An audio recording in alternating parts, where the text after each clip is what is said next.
Welcome to the No Spin News for Monday, November 24th, 2025. Stand up for your country. Short week, but it's going to be lively. I just got a wire, just came across before I sat down, that a federal judge has thrown out the cases against former FBI Director James Comey and New York Attorney General Letitia James. Okay, the judge is named Cameron McGowan Curry. She was appointed to the position of overseeing this prosecution. She's not the trial judge, okay? By the Fourth Circuit Chief Justice Albert Diaz. Now, the press is going to make a big deal out of this. It's not that big a deal. So Judge Curry threw it out because the Justice Department attorney prosecuting the case is named Lindsay Halligan.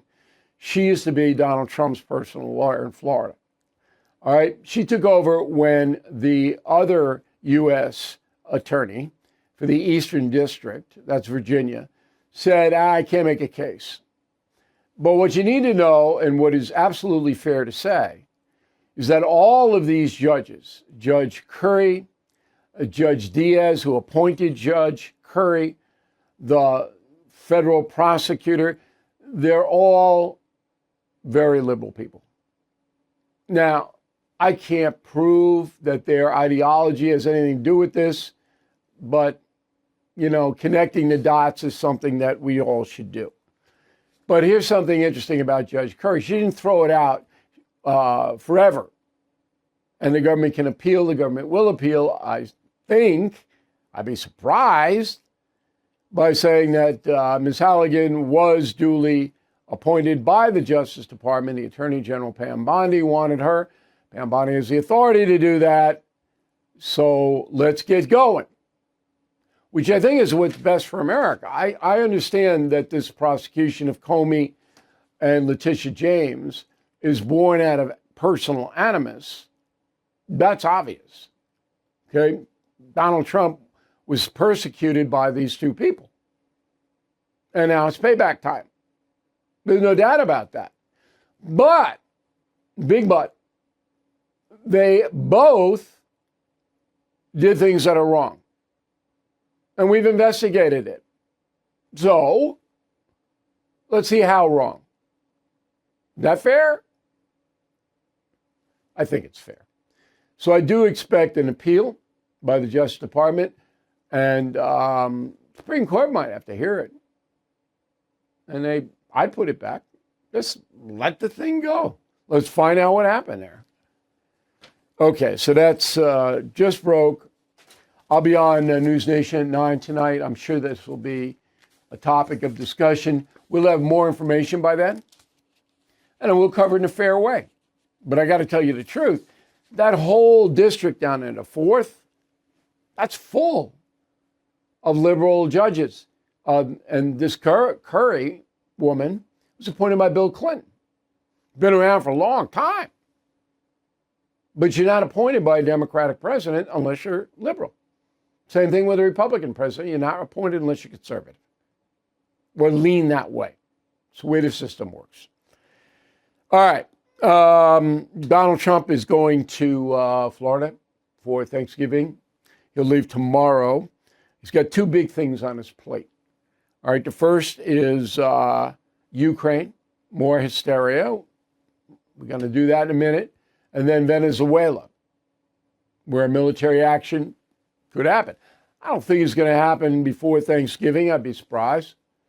All right, but it's brewing down there. So let's go Talking Points Memo, Ukraine. Some more hysteria. Somebody leaked out an outline of a proposed peace deal to Zelensky and Ukraine. And it was authored by Americans. I assume they had some NATO input, but I don't know that to be a fact. And somebody got a hold of it and leaked it to a newspaper, the Daily Telegraph, out of London. Whoever leaked it should be charged with the violation of the Espionage Act. And they should aggressively try to find who out, try to do this, because this is bad. So the Espionage Act basically says it's illegal to obtain or disclose information related to a national defense with the intent or reason to believe the information will be used to harm the United States or aid a foreign entity. Well, harm the United States, you could just prove that in 30 seconds by looking at the headlines. Oh, Trump is selling out Ukraine. Oh, this. Oh, Trump is cozying up to Putin. Of course, that's harm for our country all over the world. So the person who leaked it, I hope they catch him, and I hope they charge him. That's just my opinion, but I think it's a grounded in fact opinion. Now, over the weekend, there were actual negotiations between the USA and Ukraine. No Putin. Putin's the thug. You got to understand that. He's just watching back. And whatever the Ukrainians and the Americans agree upon, Putin doesn't have to do it. Probably won't.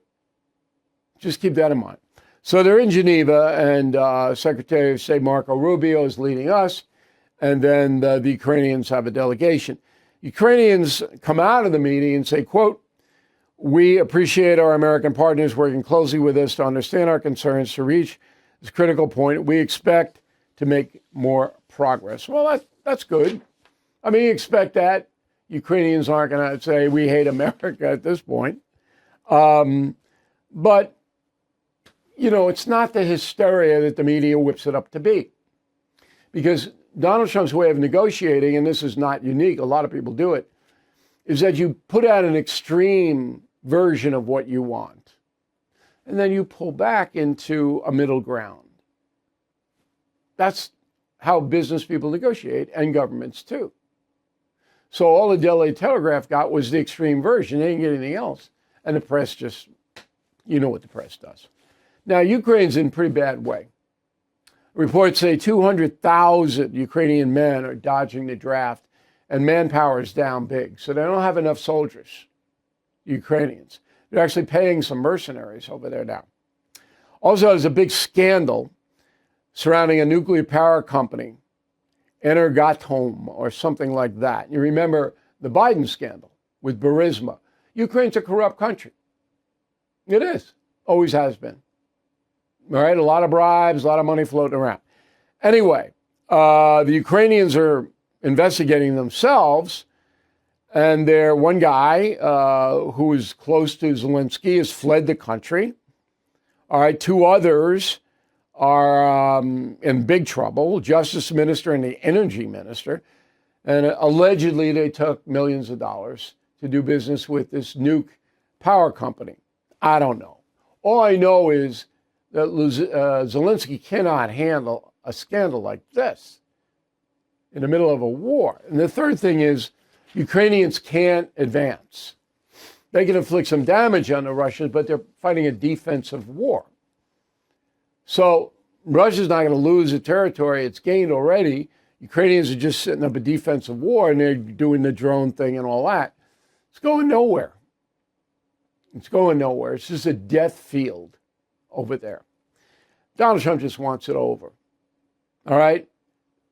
I don't think he's going to sell out Ukraine, but he certainly wants it over. And he's looking at it and saying Ukraine has got no power at all. No bargaining power. None. It's true.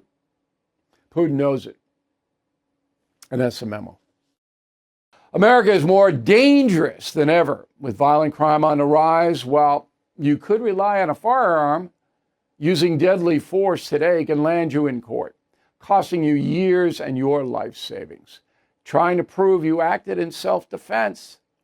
FBI data shows 99.9% of all altercations do not require lethal force. That's why smart Americans are turning to Byrna. Proudly made in Fort Wayne, Indiana, Byrna's lethal self-defense launchers are trusted by law enforcement, private security, more than 600,000 citizens. Byrna launchers fire kinetic rounds and powerful tear gas or pepper projectiles, able to stop a threat up to 60 feet away. No background checks, no waiting periods, delivered right to your door. Take control, be ready. Visit Byrna.com today. That's Byrna.com. rna.com, or head to your local Sportsman's Warehouse. Okay, healthcare. Now, this is big for every American. You're paying a lot of money for health insurance. And when you go in and buy prescription drugs and everything else, costs a lot of money, right? And Trump trying to lower the healthcare prices and insurance premiums. If he does, that will help him in the midterms. If he doesn't, Democrats will have an advantage. Simple as that. So right now, there's a lot of negotiation going on. And it is almost impossible to understand it. I've read it 5, 6 times. It has to do with the Affordable Care Act, Obamacare. It has to do with government subsidies that go into there. It has to do with negotiations with Big Pharma. It's on and on and on and on. So I asked my staff, get me somebody who can explain this so even I can understand it. And joining us now is Michael Cannon, a Cato Institute Director of Health Policy, coming to us from Washington, D.C. So you got a terrible task here, Michael, because I read this 5, 6 times, and I just don't know. But I'm going to ask. I'm up to it. I'm going to ask my usual, simple, foolish questions. First question. The Republicans are objecting to extending subsidies for Obamacare. What exactly does that mean? So Obamacare requires people who enroll to buy a lot of coverage they don't want, requires healthy people to pay higher premiums than is necessary so that they can subsidize people with expensive medical conditions. Okay, but I don't, let me stop you there. I don't have subsidies. I don't have Obamacare. Okay? I don't have to enroll, and if I don't want, I can get my own private insurance, correct? You can if you have an employer who offers it to you, or you can afford it off of the exchanges, but even Obamacare's regulations apply there as well. But nobody can force you to buy Obamacare and pay their premiums, correct? Not anymore, that's correct. Okay. But millions of Americans choose to go into Obamacare, the programs, and they pay more, you're saying, than they should? Is that accurate?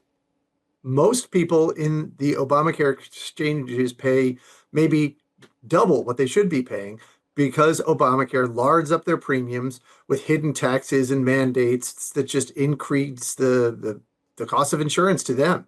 Why would they pay that? Why wouldn't they go to another program? Two reasons. Well, one, there aren't really many other options out there because the government took most of them away. But I'll have something to say about one of those in a moment. And people want health insurance, and Congress also offers people in Obamacare subsidies, massive subsidies, 80% of the premium. You can get a subsidy for this. Some people 100% of the premium. If you're under a certain earning level, right? Well, right. But in 2021, Congress increased that earning level all the way up to like $600,000 per year. Those subsidies, though, are going to expire. So right now, people who are paying maybe 0% or 10% of their Obamacare premium are going to have to pay maybe 10 or 20% starting January 1st.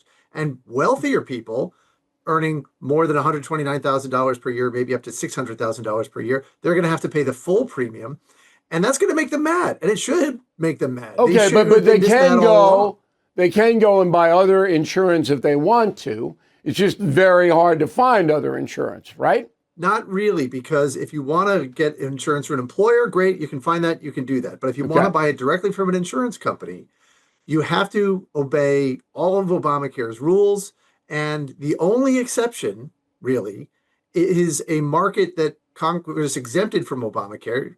Congress calls it short-term health insurance. President Trump in 2018 expanded the amount of consumer protections that are available in that market.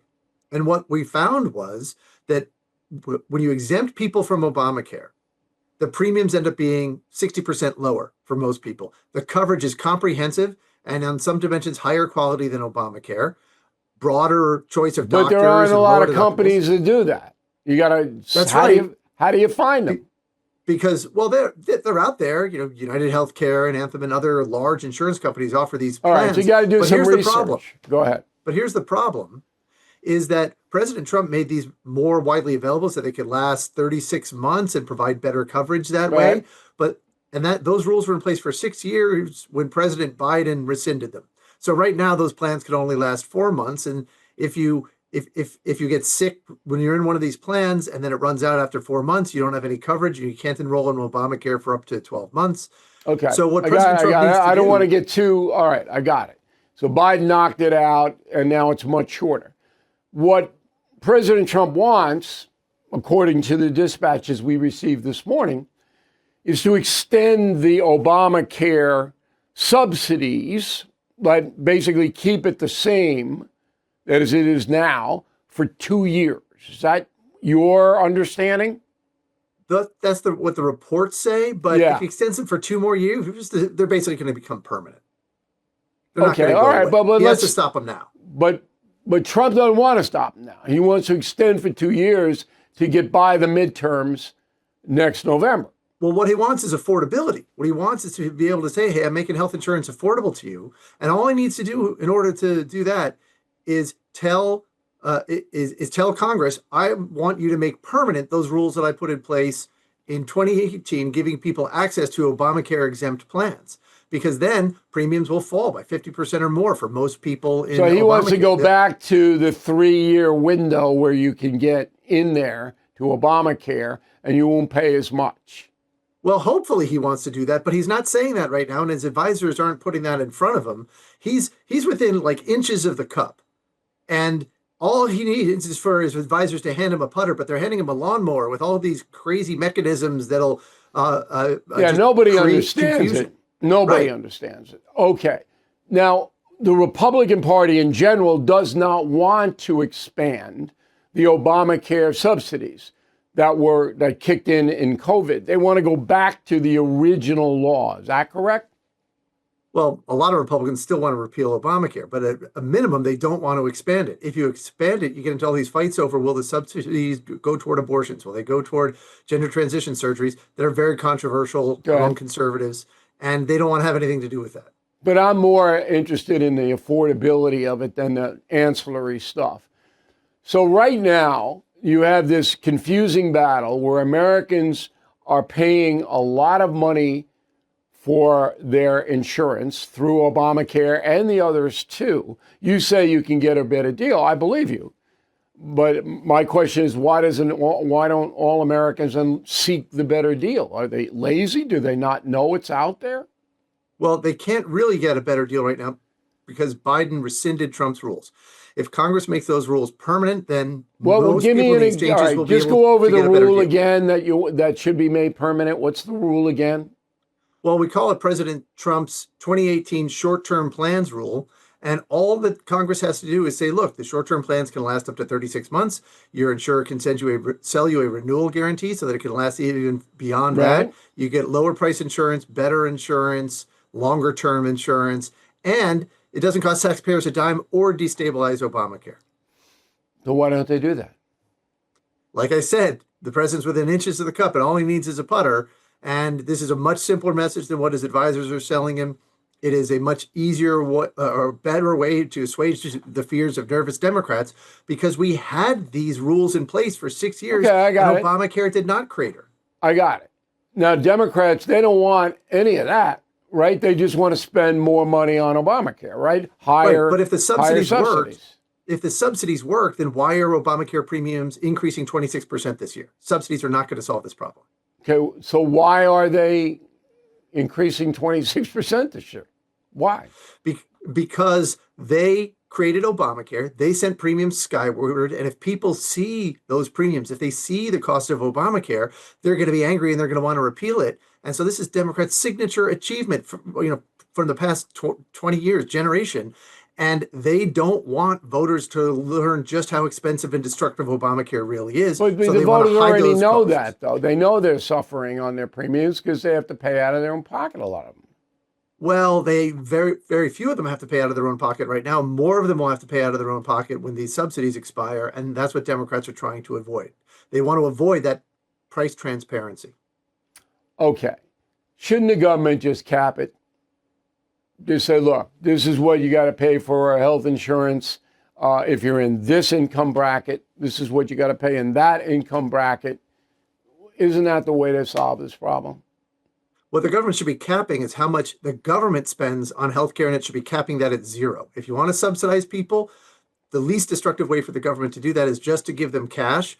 That's might work in Medicare. I don't think it's going to work in Obamacare. So you send them a check? I mean, I know about the Trump wants the healthcare tax-free accounts where you would throw your money into a healthcare account, it wouldn't be taxed, and then you'd build that up to help yourself buy the premiums down the road. I got that. But you were saying the government should send people checks to buy their health insurance? What the government should be doing with Obamacare is giving people options, alternatives, so that the need for subsidies won't even be there, won't be as great. So because people will be getting health insurance on their own that is secure, that doesn't rely on government subsidies. But they'd have to order that to take place. The federal government would have to order that to take place. Yeah, Congress would have to get out of the way of private insurance companies providing people better health care than the government's providing. And you really think private healthcare insurance companies would be reasonable? Because they're not reasonable in house insurance and car insurance. They're not. They're gouging the hell out of us. There's a famous health economist at the University of Pennsylvania named Mark Pauly. He says health insurance companies will do anything for money, including being nice and reasonable. And so if you give the money to the consumers and they have to please the consumers, then yes, health insurance companies will do a better job. But they're not doing it for home and auto. Not doing it. Well, there are ways that the government gets involved there as well and reduces competition in the markets for home and auto insurance. But look at auto insurance. I mean, insurance companies have been innovative in both the markets for health and auto insurance by protecting people from their premiums going up after they suffer a loss. That's what they call accident forgiveness. You've probably seen the ads. The same thing exists in health insurance. President Trump did make that available to people, clarified that federal law allows that, but the Biden administration rescinded that, which means that a lot of people are going to face cancer patient premiums when they get cancer instead of healthy person premiums. It's so confusing. It really is. I mean, it's almost discouraging to the point where the normal, everyday person cannot understand what the deuce is happening. And they can't. So that's where we are. Gas pumps are confusing to people in New Jersey, but it's not because they're dumber than people in the rest of the country. It's because the government has banned self-service gas stations in New Jersey, so they don't learn how to navigate these issues. People make their own health insurance decisions, and all this will become much simpler, and the population will become better educated about all of it. I'm with you guys at Cato in spirit, but this healthcare mess, and this needs to be totally revamped, in my opinion. Michael, thanks very much. We appreciate it. I know it's a very difficult subject. Thank you. The cost of everything still rising, and many of us are relying on credit cards to cover essentials. If that debt is piling up, you're not alone. Americans now owe more than $1 trillion in credit card debt. You may have thought about calling American Financing, but hesitated because you don't want to lose your low mortgage rate. Well, good news, they created the Smart Equity Loan. It lets you tap into your home's equity without touching your current mortgage. Unlike a home equity line of credit, this loan has a fixed interest rate and one predictable monthly payment. No upfront or hidden fees. It only takes 10 minutes to get started, so please call 888-462-9557 or visit americanfinancing.net/bill. We don't talk enough about those truly making a positive impact. So let's take a moment to discuss Delta Rescue, the world's largest no-kill care for life animal sanctuary. Home to more than 1,500 rescued animals, it is staffed by trained specialists who provide lifelong care, love, and safety. They do incredible work. But look, it's important to remember that Delta Rescue relies solely on contributions from us. I have donated, and so should you. Their founder, Leo Grillo, built a legacy of dedication and everlasting love for animals. So consider making it a part of your legacy too. talk with an estate planner. Check out the estate planning tab at deltarescue.org.